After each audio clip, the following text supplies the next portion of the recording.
Okay, good day everyone sa lahat ng aking mga kaibigan, mga followers at mga subscribers. At sa mga hindi ko followers at subscribers, follow and subscribe na po kayo. At bago ako magpatuloy, batiin ko muna, shoutout ko yung aking kaibigan at ka-sparring partner, co-founder ng Sakong Combat Mixed Martial Arts na si Joel Sakong. Nandiyan po siya sa Kabikulan. Enjoy ka dyan, brother. Hanggang sa muling pagbabalik. At ganoon din yung aking kaibigan na si Rodger Infante na laging nagsishare ng aking mga videos. Maraming salamat sa iyo, kapatid. Sa mga gusto pong magpa-shout out. Okay? Makisuyo lamang po na pakishare ng aking videos na magustuhan nyo. And then shout out ko po kayo. At pinapabati nga pala ni Generoso Saclolo Sr. ang lahat ng kanyang mga kamag-anakan dyan sa Leyte at Samar. At shout out ko rin, batiin ko ang lahat ng mga taga Hipapad Eastern Samar. Okay, maupay nga aga iyong matanan dida. Sugad man ang mga taga Oras, mga taga Burungan, mga taga Lapinig, at Gamay, at Katarman, Katbalugan, lahat ng aking mga naging kaibigan noong mga panahon na nariyan ako sa mga lugar na iyan. Okay, palakas kayo mga kapatid. Baka sakali isang araw magkita-kita tayo kung loloobin ng Diyos. Okay po. So ngayon i-share ko sa inyo ay paano magpalakas. Paano, ibig sabihin yung personal kong mga training, paano ko nagpapalakas ng suntok gamit yung band. Okay, so isang uri ng training na pagpapalakas din yung ng suntok ay yung band gamit ko. 300 pounds yung gagamitin ko ngayon. Ayun siya. Okay, gamit ang stick. Sa mga gusto rin mag-training ng mga ganitong klase ng training, okay, umpisahan nyo sa yung magaang lang muna ito kasi sobrang bigat na yan kung iisipin. Okay, mayroon naman kasi sa mga walang-wala yung goma ng, yung interior ng gulong. Bisikleta yon, pwede nyo nung pagtsagaan yung gamitin.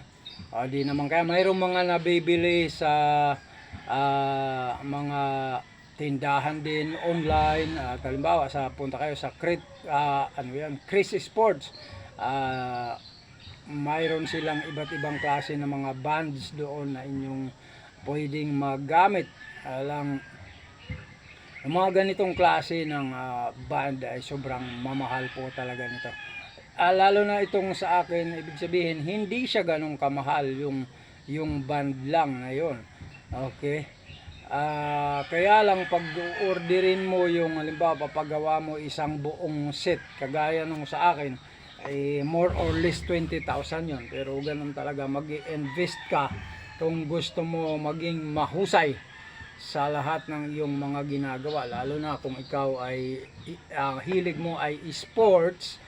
Gamit na gamit siya sa lahat ng klase ng training, yung mga tinatawag na mga isolation, specific training, at saka yung ito yung type ng accessories para sa training na talagang napaka-importante niya.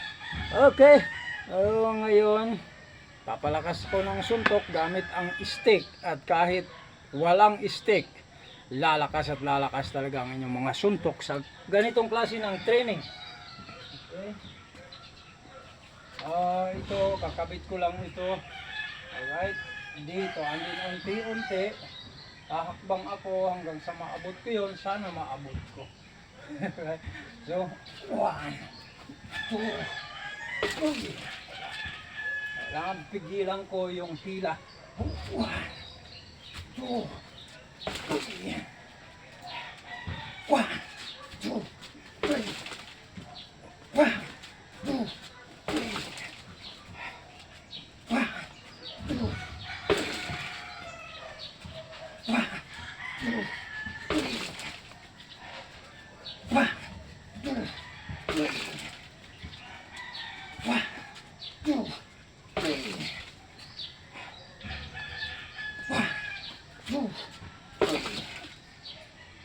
ganun siya kahirap. Kailangan i-explode mo para umabot ka.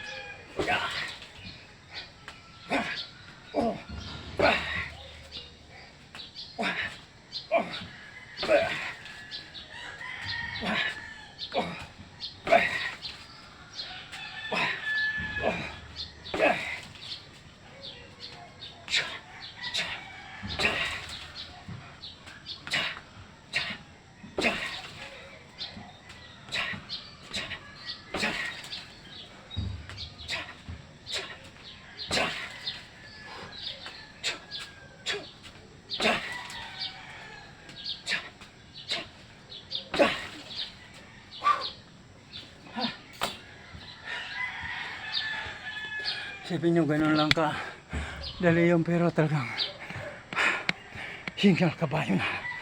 Okay, try ko, lagay ko dito para makita nyo. Punta lang para may idea lang kayo sa video, I mean galawan pagdating sa likod.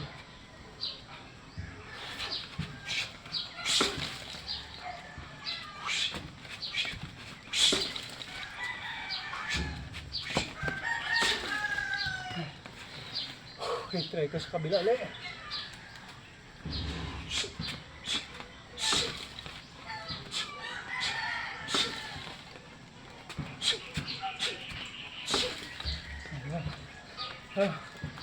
Pagka ganun na lang na try mo as much as possible, ipipisit nyo talaga yung inyong mga paa at balikat doon. Okay. Ganun lang. Hanggang sa muli. Maraming salamat. Nakakaitim siya ng labi.